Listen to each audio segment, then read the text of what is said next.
जय गुरुदेव स्टूडेंट्स। आज हम पढ़ने जा रहे हैं स्मूथ मसल्स। ठीक है, और मसल्स का ये सेकंड टाइप है। फर्स्ट मसल्स आपने पढ़ी थी स्टिरेटेड मसल्स, जिसे हम वॉलेंट्री मसल्स के नाम से भी जानते हैं।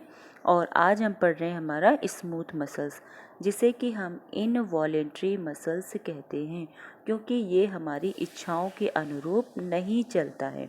और साथ ही आपको अगर इसका स्ट्रक्चर आप देख रहे होंगे तो इसके स्ट्रक्चर में आपको किसी भी तरीके की स्ट्रिप्स भी नज़र नहीं आ रही हैं, तो इसीलिए हम इसको अनस्टिरिएटेड भी कहते हैं। ये ठीक उसके अपोजिट में है। अगर हम इसके स्ट्रक्चर को देखें तो इसमें आपको काफ़ी बंडल्स फॉर्म्स दिखाई दे रहे हैं, और जो शीट्स हैं आपकी वो एक दूसरे से फ्यूजी फॉर्म में लगी हुई हैं, इलोंगेटेड है और फ्यूजी फॉर्म में है, एक दूसरे से फ्यूज़ होती हुई हमें दिखाई दे रही है। साथ में ही अगर आप इस सेकंड डायग्राम के इसको देखें तो इसमें आपको ये पॉइंटेड भी दिख रही है, यानी कि ये एक दूसरे से टेपरिंग है, तो इसको हम टेपरिंग के नाम से कह सकते हैं। जहाँ पे आपके बोथ एंड्स पॉइंटेड होते हैं उसको हम टेपरिंग कहते हैं। इनके बीच में भी एक तरीके का आकर्षण है, यानी कि ये भी एक दूसरे से कनेक्टेड है, तो इनके बीच में एक लूज कनेक्टिव टिश्यू होता है जिससे ये एक दूसरे से बंधी रहती है। तो हर एक मसल सेल्स के चारों तरफ प्लाज्मा मेम्ब्रेन घिरी रहती है, एज सेम लाइक जैसे कि आपकी पहली वाली मसल्स में भी प्लाज्मा मेम्ब्रेन चारों तरफ से थी, इसमें भी आपकी प्लाज्मा मेम्ब्रेन चारों तरफ से बंधी रहती है। और साथ में ही आप इसमें एक छोटे छोटे से ये जो सिगार शेप्ड में न्यूक्लियस देख रहे हैं, ये भी इसमें आपके प्रेजेंट रहते हैं।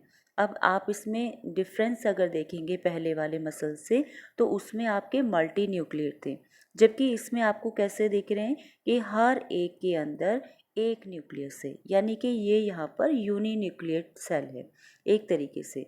तो वहाँ पर हमारा वो मल्टी न्यूक्लिएट था और यहाँ पर ये कैसा है, यूनी न्यूक्लिएट है। तो आप इसके डिफरेंस को भी थोड़ा बहुत साथ साथ में समझते रहेंगे। ये जो होती हैं आपकी बहुत काफ़ी डेलिकेट होती हैं, और इसमें बहुत पतले पतले से थिन थ्रेड होते हैं जिन्हें हम मायोफाइब्रिल भी कहते हैं, और ये एक दूसरे से बंधे रहते हैं।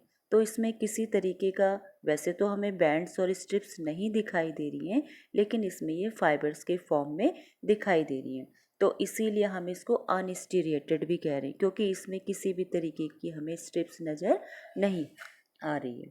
अब अगर देखें तो हमारा ये कहाँ पर पाया जाता है, क्योंकि हम कह रहे हैं इनवॉलेंट्री। इनवॉलेंट्री का मतलब क्या है, जो हमारी इच्छाओं के अनुसार नहीं चल रहा है।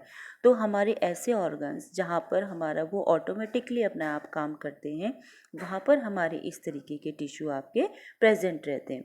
जैसे एज ए एग्जांपल अगर आप कहें तो वॉल ऑफ एलिमेंट्री कैनाल में, यानी कि जो आपकी एलिमेंट्री कैनाल है उसकी दीवारों में इसको हम देख सकते हैं।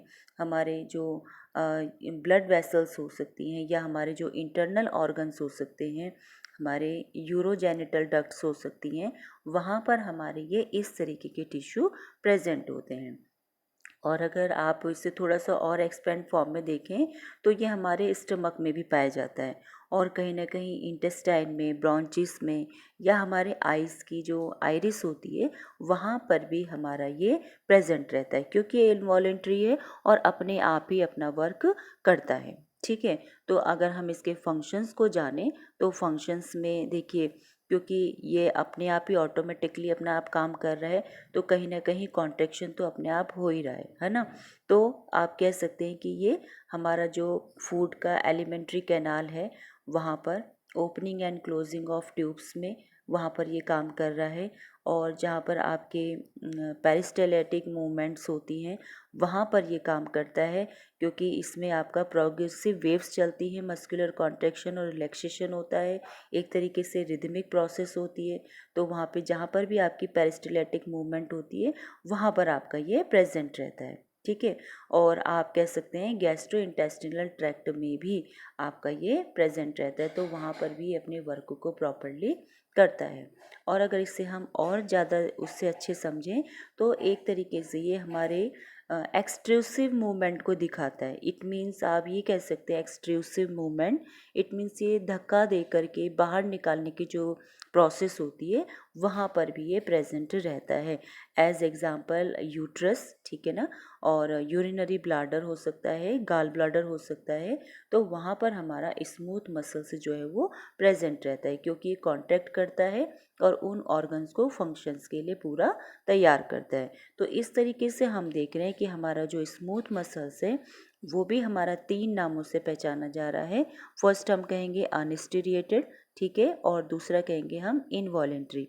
आपको तीसरा नाम मैं इसलिए बता रही हूँ, इसको हम विसरल ऑर्गन्स भी कहते हैं, विसरल मसल्स भी कहते हैं। और विसरल मसल्स का मतलब क्या हो गया कि जो हमारे आंतरिक अंग हैं, यानी कि बॉडी के जो आंतरिक अंग है, एलिमेंट्री कैनाल हो गया है ना, तो उनके अंदर भी आपका ये स्मूथ मसल्स पाया जाता है। तो इस तरीके से आप इसके फंक्शंस को भी लिख लेंगे।